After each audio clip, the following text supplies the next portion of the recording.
Oke, halo semua. Oke, pada minggu ini kita akan membahas tentang problem solving ya. Oke, sebelum itu semoga kalian dalam keadaan sehat, bahagia gitu ya.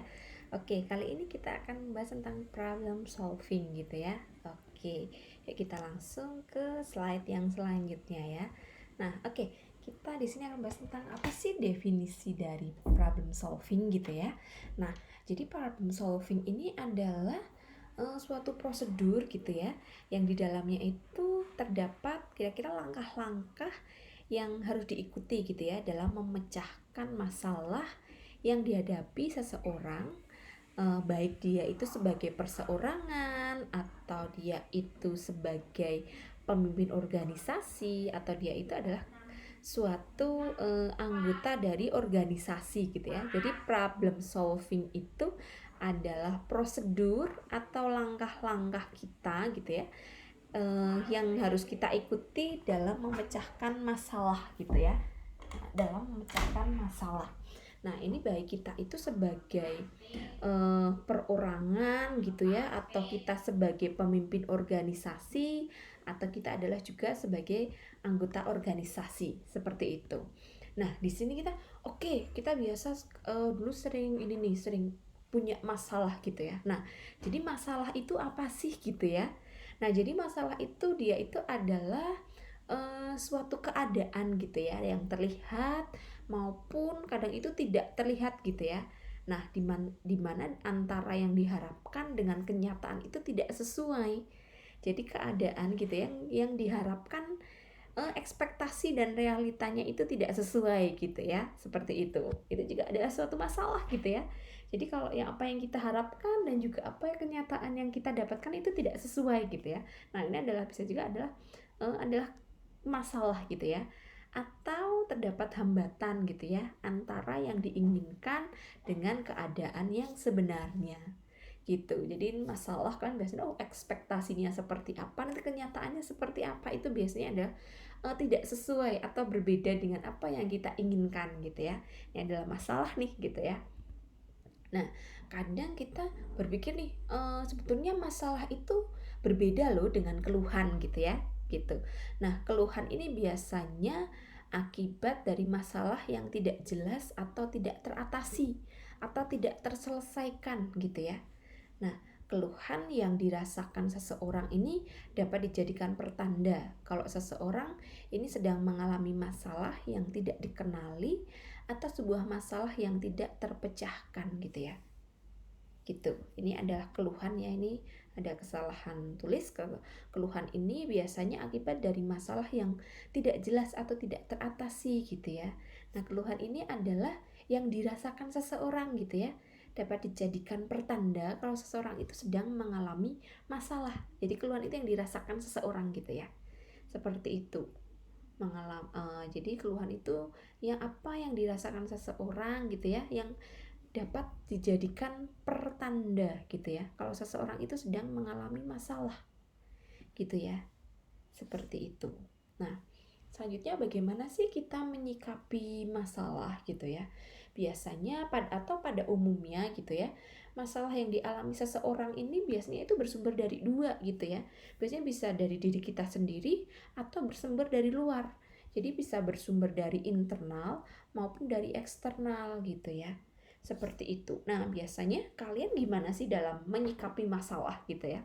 Biasanya orang-orang kadang mungkin kita biasanya bisa menghindar atau dari masalah tersebut. Oke, kalian bisa ini nih, gimana sih sikap kalian gitu ya kalau ada masalah, kalian ngapain nih gitu ya? Menghindarkah, lari dari masalah, atau dihadapi masalah itu dan memecahkannya, atau kalian akan mengeluh gitu ya, atau aduh aku bingung nih mau apa, bisa jadi, atau juga kalian bisa meminta bantuan gitu ya waktu kalian mengalami masalah. Jadi setiap orang biasanya punya sikap sendiri-sendiri gitu ya dalam menghadapi masalah gitu ya. Seperti itu, bisa ada yang menghindar gitu ya, atau lari, ada juga dengan gentlenya dia menghadapi masalahnya tersebut, atau hanya mengeluh gitu ya, mengeluh terus, atau bingung mau apa, atau juga ada yang misalkan dia tidak mampu, dia bisa minta bantuan orang lain gitu, seperti itu. Nah, selanjutnya bagaimana sih langkah-langkah dari problem solving gitu ya.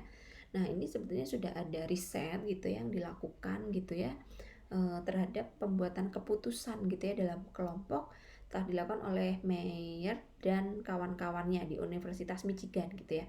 Nah, Meyer ini jadi di penelitiannya dia membedakan antara pemecahan masalah dan pemilihan jawaban.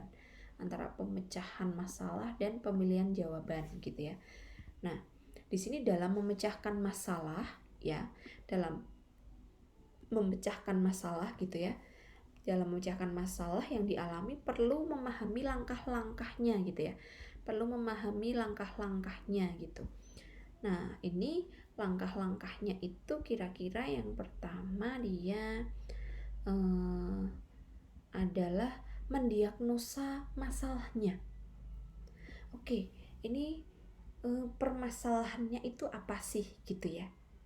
Masalahnya, mendiagnosa masalahnya, mungkin masalahnya apa gitu kan. Terus menganalisis nih sebab akibat dari masalah tersebut. Masalah tersebut itu disebabkan oleh apa sih gitu ya, kenapa muncul masalah itu gitu ya. Yang selanjutnya adalah misalkan ada permasalahan tersebut, oke, terus kita bisa menghimpun berbagai alternatif pemecahannya. Mungkin ada beberapa alternatif pemecahannya gitu ya. Nah, terus selanjutnya adalah memilih yang paling tepat yang mana dari misalkan ketiga pilihan gitu ya. Mendiagnosa masalahnya dulu apa, terus sebabnya itu apa, permasalahannya itu, terus kita mencari juga alternatif untuk memecahkan masalahnya itu apa gitu ya. Setelah itu kita memilih yang paling tepat itu yang mana gitu ya, seperti itu. Nah, yang selanjutnya adalah melaksanakan pilihannya gitu ya, dalam bentuk kegiatan terencana gitu ya. Nah, masalah ini kan mungkin bisa jadi misalkan di perusahaan nih gitu ya. Misalkan di perusahaan kok diagnosa permasalahan ini penjualannya kok menurun gitu ya. Penjualannya menurun gitu misalkan gitu ya. Di perusahaan Anda penjualannya menurun nih. Terus menurut kalian, oke, penjualannya menurun ini karena misalkan ada pesaing baru yang masuk nih, misalkan seperti itu. Atau kualitas dari produk kita seperti apa? Misalnya kurang bagus, misalkan seperti itu. Atau promosi kita kurang bagus nih. Nah, setelah kita menganalisis sebab akibat dari masalah itu, terus kita menghimpun nih, misalkan kita temukan, oke, promosi kita belum maksimal nih gitu ya. Mungkin promosi kita belum maksimal nih. Jadi apa? Jadi produk yang dijual itu menurun gitu ya. Misalkan seperti itu, menghimpun alternatif pemecahannya. Oke, kita mengeluarkan promosi yang baru atau menggunakan teknik promosi yang baru gitu ya, seperti itu. Atau apa yang belum kita coba dalam kita mempromosikan barang itu gitu ya, seperti itu. Nah, terus memilih alternatif. Oke, setelah itu kan ini berbagai promosi gitu ya, terus kita mau memilih, oke, mungkin kita memilih pemasaran misalkan online dan juga offline, misalkan seperti itu. Oke, offline-nya mungkin ada langsung turun ke konsumen gitu ya, misalkan seperti itu. Nah, ini melaksanakan, turun ke konsumen, terus dalam melaksanakan pilihannya, kegiatan terencananya seperti apa nih gitu ya, seperti itu. Offline caranya seperti apa gitu, misalkan seperti itu.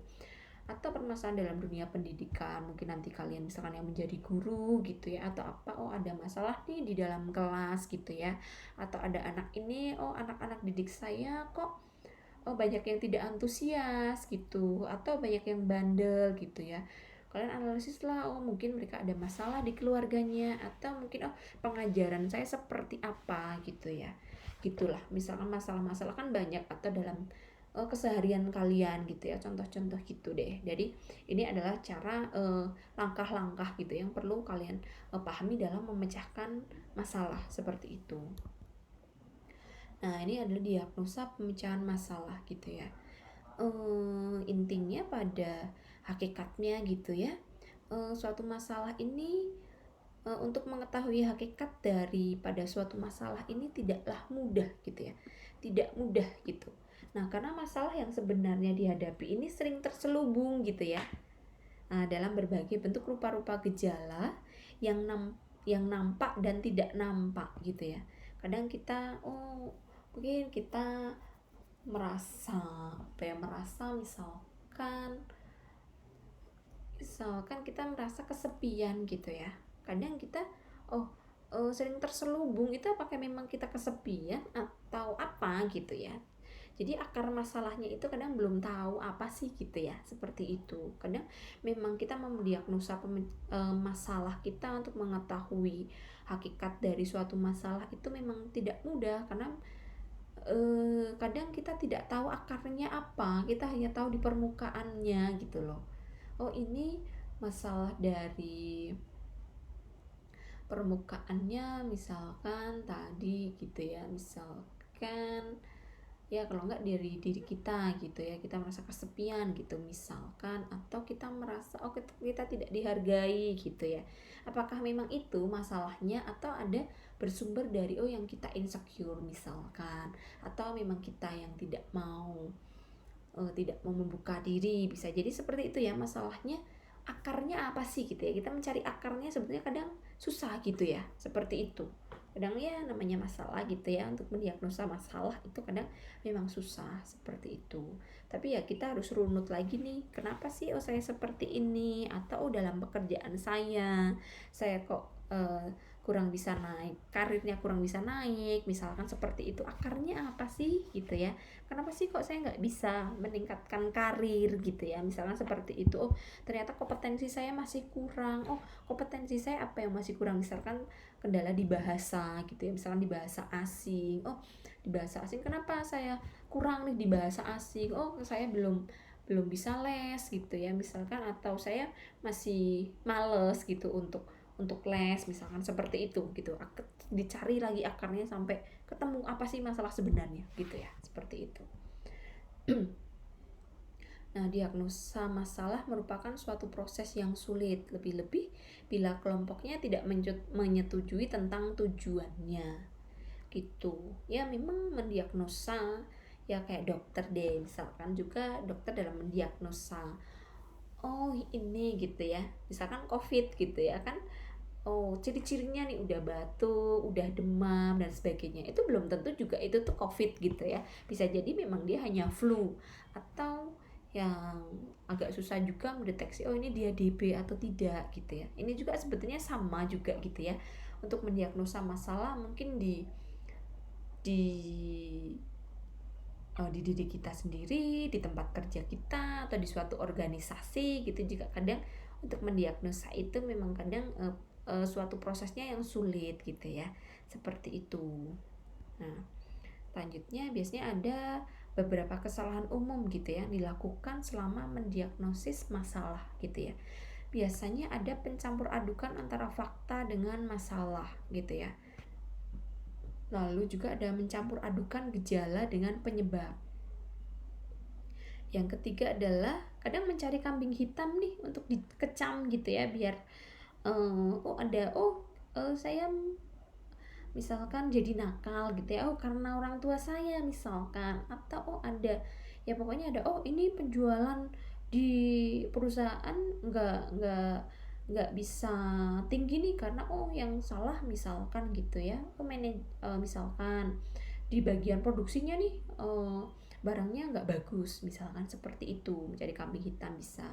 Atau mengusulkan jawaban pemecahan sebelum masalahnya itu dipahami dengan baik. Jadi kayak dokter misalkan dia belum tahu nih penyakitnya apa, dia sudah meresepkan obatnya gitu ya, kan akan salah gitu ya, seperti itu. Atau mungkin negara kita nih misalkan kebijakan pemerintah nih masalahnya apa, di pengangguran misalkan, atau di kemiskinan gitu ya. Nah, akar dari kemiskinan itu apa gitu ya, kan harus dicari dulu. Kalau masalahnya ya kemiskinan nih, ya udah, kalau kemiskinan misalkan yang kan banyak juga nih di BPS gitu ya, di BPS untuk ini keluarga miskin kalau misalkan dia itu tidak bisa makan daging, makan susu gitu ya, minum susu misalkan seminggu berapa kali gitu ya. Nah, dikasih aja daging susu gitu kan, sudah bisa meningkatkan uh, menurunkan kemiskinan gitu ya, seperti itu gitu. Padahal itu kan bukan pemecahan masalah gitu ya, seperti itu gitu. Nah, atau mengalihkan diagnosa masalah dengan menampilkan pemecahan yang disukai. Nah, kadang kita juga mungkin hanya dari pemikiran kita saja, oh ya sing tak sukai seperti ini gitu ya, mungkin jadinya dia mengalihkan diagnosa itu dengan menampilkan pemecahan masalah yang menurut kita sukai gitu ya, seperti itu. Nah, di sini ada juga seorang industriawan Amerika gitu ya. Dia mengatakan kalau suatu masalah yang sudah didefinisikan dengan baik gitu ya, berarti sudah separuh terpecahkan gitu. Karena tadi kan memang untuk mendiagnosa kan susah gitu ya. Nah, kalau ini menurut industriawan Amerika gitu ya, Charles F. Kettering gitu ya. Nah, dia bilang nih, kalau kita sudah bisa mendefinisikan dengan baik gitu ya, sudah kalau masalah yang mengatakan bahwa suatu masalah yang sudah didefinisikan dengan baik gitu ya, berarti sudah separuh terpecahkan karena kita sudah tahu nih akar masalahnya apa gitu ya. Jadi kita tinggal menentukan nih yang cocok untuk memecahkan masalah itu apa gitu kan. Gitu. Jadi sebuah masalah ini dapat dirumuskan dalam bentuk kalimat pertanyaan atau kalimat pernyataan gitu ya. Example, contoh di sini, kekurangan dana rekreasi ke pantai pasir gitu ya. Atau mengapa terjadi kekurangan dana rekreasi ke pantai pasir putih gitu ya.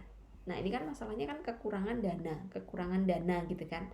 Nah, jadi ini dapat diubah gitu ya dalam bentuk kalimat pertanyaan. Jadi, mengapa bisa terjadi nih gitu kan kekurangan dana kalau kita mau rekreasi ke pantai pasir putih gitu ya. Misalkan seperti itu. Nah, coba kita misalkan ini analisa sebab akibat dari masalah gitu ya. Dalam menganalisis sebab akibat dari suatu masalah ini kan memerlukan pengetahuan gitu ya, dan juga pengalaman. Tidak hanya pengetahuan tapi kadang memang pengalaman, karena banyak orang bilang pengalaman itu adalah guru yang terbaik gitu ya, gitu. Makanya memang kadang pengalaman dalam menganalisis masalah, dalam menganalisis sebab akibat gitu ya, itu juga pengalaman itu sangat dipertimbangkan seperti itu ya. Tidak hanya pengetahuan tapi dia sudah berpengalaman di bidang itu atau belum sih gitu ya, seperti itu. Dan juga memerlukan data dan fakta yang jelas dan akurat seperti itu. Nah, tanpa hal itu biasanya akan sulit dalam mencari solusi gitu ya dari masalah yang dihadapi, seperti itu. Jadi tidak hanya pengetahuan tapi juga pengalaman dan juga data dan fakta ya yang jelas dan akurat gitu ya, untuk kita dapat mencari solusinya, seperti itu. Nah, ini juga ada beberapa kesalahan umum gitu ya yang sering muncul ketika kita menganalisa sebab dan akibat dari suatu permasalahan. Nah, apalagi ini nih, menyarankan pemecahan masalah ini yang tidak relevan gitu ya dengan masalahnya. Masalahnya kemiskinan. Kita memecahkan masalahnya ya tadi misalkan dengan hanya memberikan makan, minum, bantuan yang tunai atau kan itu kan sebetulnya tidak walaupun itu relevan mungkin tapi untuk jangka pendek, tapi untuk jangka panjang seperti apa gitu ya. Atau mungkin ya pokoknya pemecahan masalahnya itu sangat melenceng gitu ya dari masalahnya. Nah, yang kedua adalah mendiskusikan apa yang seharusnya dikerjakan pada masa silam dan bukannya apa yang dikerjakan saat ini. Jadi masih berpikiran harusnya di waktu kemarin biar penjualannya itu bagus, kita harus kemarin itu harus produknya harus baik nih gitu ya. Padahal kan seharusnya sekarang kita memikirkan ke depannya untuk penjualan di perusahaan itu semakin bagus itu seperti apa gitu ya, seperti itu. Dan membicarakan keuntungan dan kerugian suatu pemecahan sebelum setiap orang telah mendapatkan kesempatan untuk memberikan saran. Biasanya ini keuntungannya seperti apa, kerugiannya seperti apa gitu ya. Seperti itu. Ada juga yang keempat adalah memusatkan pada pemecahan-pemecahan yang telah digunakan pada masa sebelumnya tanpa suatu usaha menciptakan cara-cara pemecahan yang baru. Padahal bisa jadi pemecahan yang digunakan pada masa sebelumnya itu tidak efektif gitu ya, atau tidak relevan gitu ya. Seperti itu, apalagi itu sudah cara-cara misalkan 10 tahun yang lalu. Tapi kalau misalkan itu masih relevan digunakan untuk sekarang, mungkin tidak apa-apa digunakan, tapi ada dimunculkan inovasi atau ditambah juga dengan sekarang itu misalkan ya dulu pemecahan masalahnya seperti apa gitu. Sekarang kalau bisa, kalau ada gitu ya pemecahan dengan cara pemecahan yang baru. Seperti itu. Nah, ini misalkan contoh penganalisaan suatu masalah. Tadi kan mengapa terjadi kekurangan dana rekreasi ke Pantai Pasir Putih gitu ya. Padahal waktu keberangkatan yang direncanakan itu sudah semakin dekat. Nah, apakah akibatnya jika dana yang dibutuhkan itu tidak terkumpul sesuai dengan jadwal gitu ya. Contoh penganalisaan suatu masalah gitu ya. Tadi kan masalahnya terjadi kekurangan dana rekreasi ke pantai gitu ya. Seperti itu. Nah, karena adalah menghimpun alternatif pemecahan. Menghimpun alternatif pemecahan ini yaitu berbagai kemungkinan gitu ya yang dapat dipilih untuk dilaksanakan sebagai jalan keluar dari masalah yang dihadapi.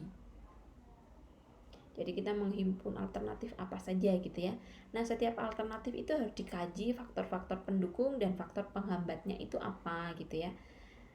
Seperti itu.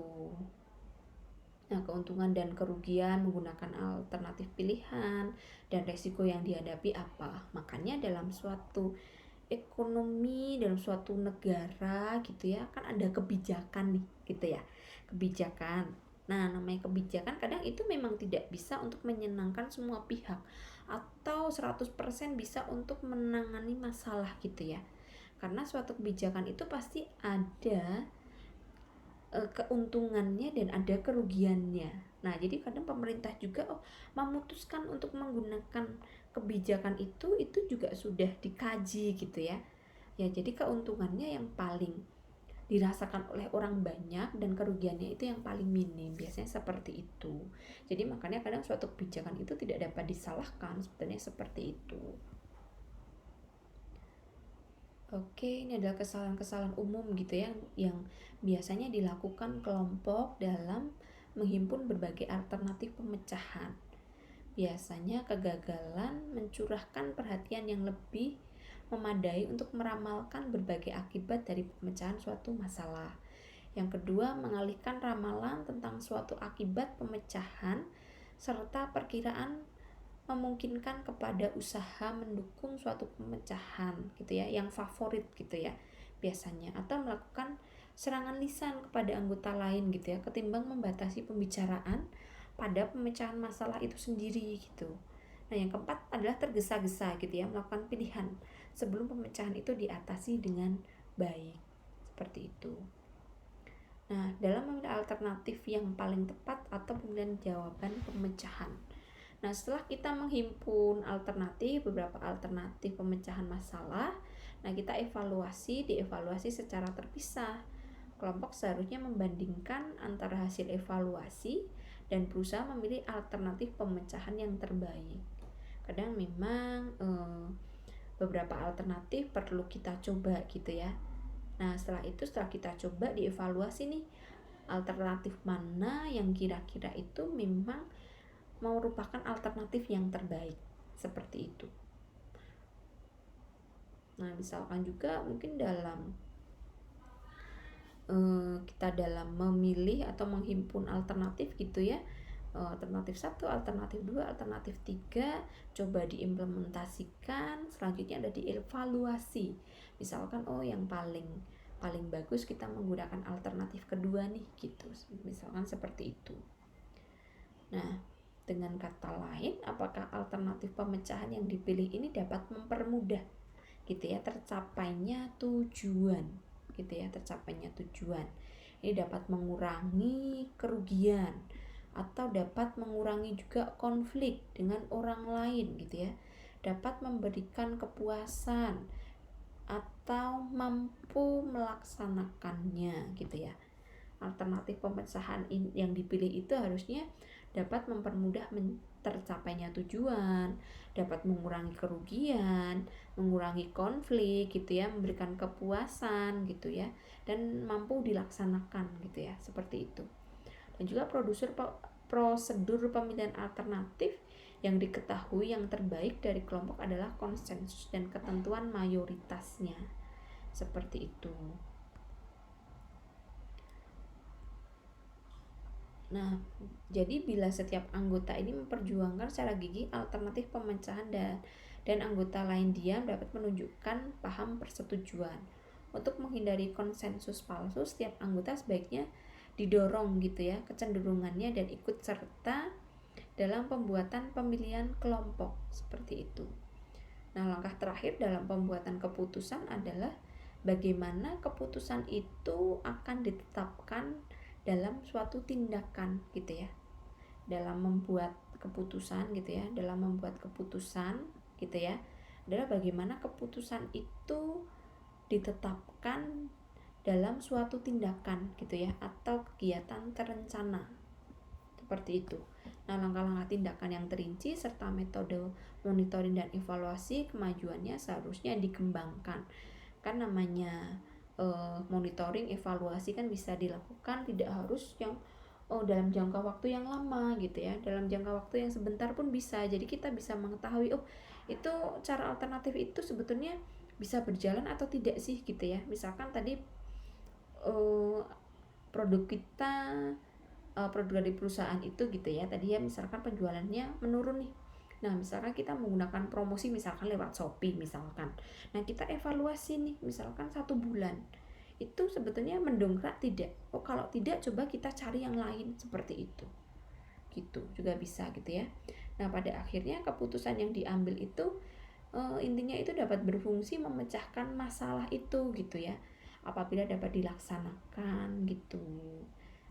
Nah, jadi tadi misalkan produksi kita, produk di pasaran penjualannya menurun tadi, misalkan kita menggunakan marketplace dengan Shopee gitu ya.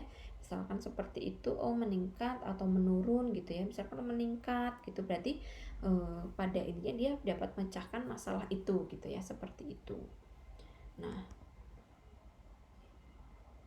jadi dalam dalam keputusan yang diambil itu memang seharusnya bisa betul-betul memecahkan masalah yang dihadapi, baik itu dari pribadi kita, bisa dari perorangan, atau nanti untuk perusahaan kita, atau di lembaga pendidikan, seperti itu ya.